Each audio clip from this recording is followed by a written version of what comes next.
好，我是阿力。这几天狗狗币和比特币都在跌，那么其实狗狗币在中间还有几次拉升，但是比特币就比较惨了，这几天一直在跌不休。那么很多人都说这还是马斯克在搞的鬼。那么到底是不是伊隆马斯克在搞鬼呢？我们今天视频就来探讨一下。另外在节目的最后，我们来探讨一下狗狗币的未来到底会是一个什么样子。那么马斯克前两天说的跟狗狗币研发人员的探讨，到底他们在探讨什么东西？好，我是阿力。如果你是第一次打开我的视频，我的频道呢是专注于赚钱和移民，希望你能够点击订阅并打开小铃铛，这样在下次我更新视频的时候你就不会错过了。那么我们先来回顾一下，其实我在前面视频也提到过比特币暴跌的最主要的3个原因那其中最主要的并不是伊隆马斯克的捣乱，而是美国首支比特币 ETF 这个基金的夭折，以及美国 4.2% 的高通胀带来的美联储的加息预期。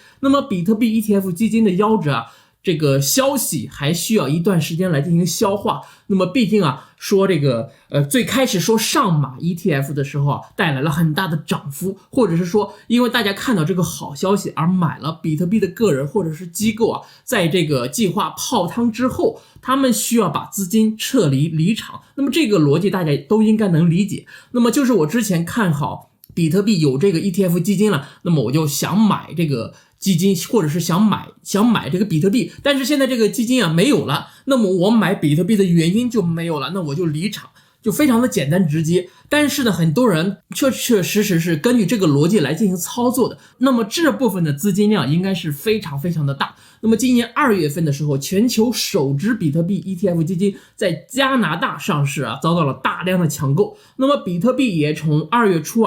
一路飙升，1个月之内也是接近了翻了1倍。于是人们看到比特币的巨大的潜力，所以美国这边的 ETF 基金一有这个消息就开始这个快马加鞭的进行下去。但是非常不幸美国的证监会监管的还是比较严格，导致了这个当时进场的资金获利盘大量的抛售我说是现在所以说价格在短期内会继续下行。但是我个人认为比特币的前景还是很不错的。如果你的资金在短时间内没有急用的话，眼光呢应该放长远。另外有消息传出来说8月份之前不会加息，所以大家也都看到了，在上周末的时候这个美国股票它已经止跌了，对吧？至少8月份之前不会有什么大的动作了。那么今天马斯克又在攻击比特币了，大家看看这个图片这位叫做鲸鱼先生的人说比特币的持有者会在下个季度狂抽自己的耳光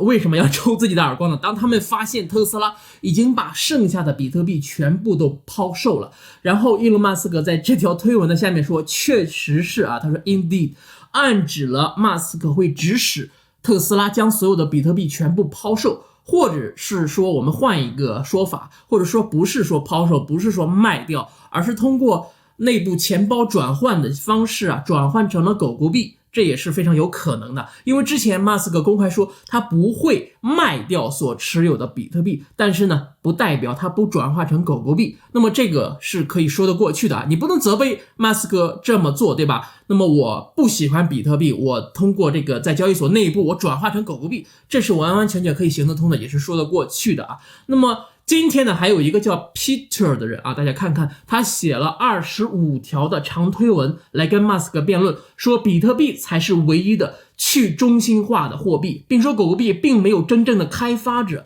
那么关于开发者我们等一下会重点讨论。那么他还说狗狗币就是一袋子的狗屎。反正呢我看完这个人写的25条的推文，我感觉呢这个人就是一个重仓比特币的人就看着自己的这个钱呢每天在巨额的流失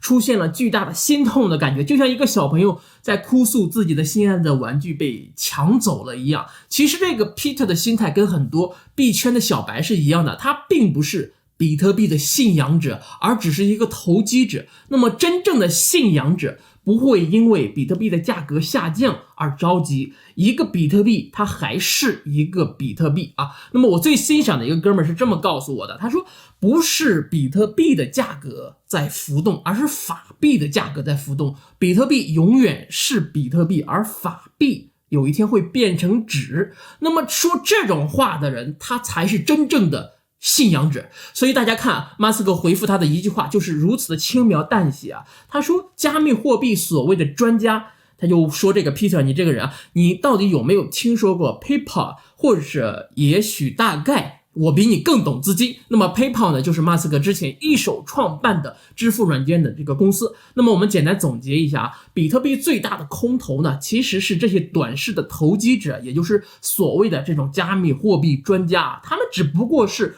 目光短浅的投机客，他们对马斯克的攻击呢根本就不足挂齿，他们对狗狗币的轻视呢也正好印证了他们的短视。那么狗狗币呢正在以超过他们想象的速度发展着。那么前几天马斯克不是说跟狗狗币的开发人员进行协商了吗？他说打算加快狗狗币的支付速度。那么昨天马斯克还说，在理想的状况之下啊，狗狗币的交易速度将加快10倍，那么将规模呢增加10倍，并将手续费呢降低100倍，然后呢轻松的胜出。那么他这里呢所说的胜出呢，就是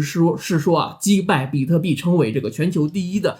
总量的这个加密货币。那么我觉得呢，这就是他跟开发人员所探讨的一个重点，将交易的时间加快，手续费降低。那么这个言论一出呢，也是引发了剧烈的这个争论。很多人都觉得狗狗币并没有真正的开发人员啊。那么推特上有这么一个人啊，他说这个狗狗币啊，它现在的这个有更大的这个量或者是更低的这个费用的时候，会让狗狗币的网络很容易就受到攻击。那么马斯克回应说啊，对于那些数学不好的人，交易量提高了100倍，手续费降低了100倍，意味着所赚取的总费用保持不变。那么要成为地球通行的货币，就需要低费用和高交易量。那么狗狗币啊，其实它是有4位兼职的开发人员。2019年，马斯克就试图赞助他们对狗狗币进行开发了，但是呢，开发人员拒绝了马斯克的资金的赞助啊。大家可以想一下，这个为什么开发人员拒绝了马斯克的资金的赞助啊？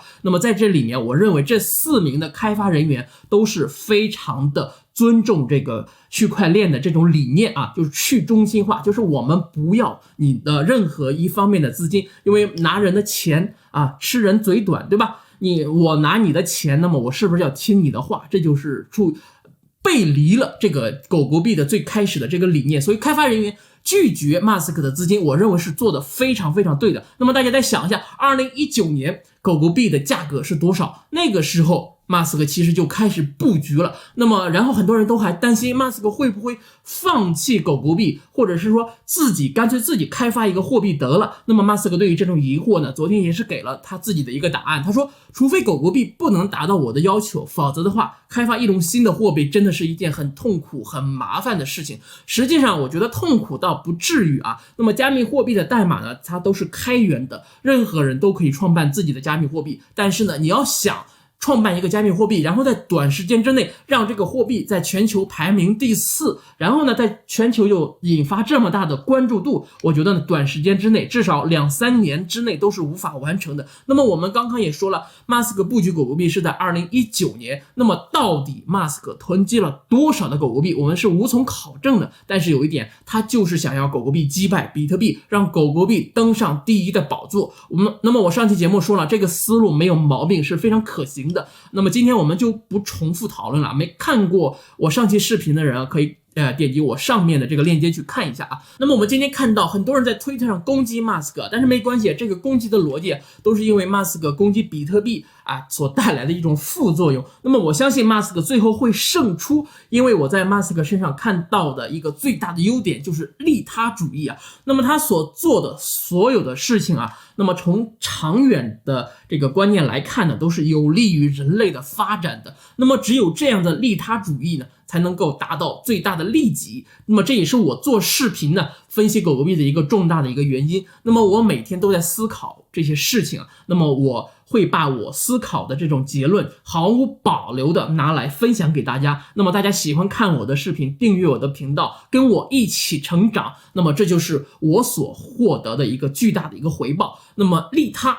就是利己，愿您和我共同进步，一起发财。 Peace。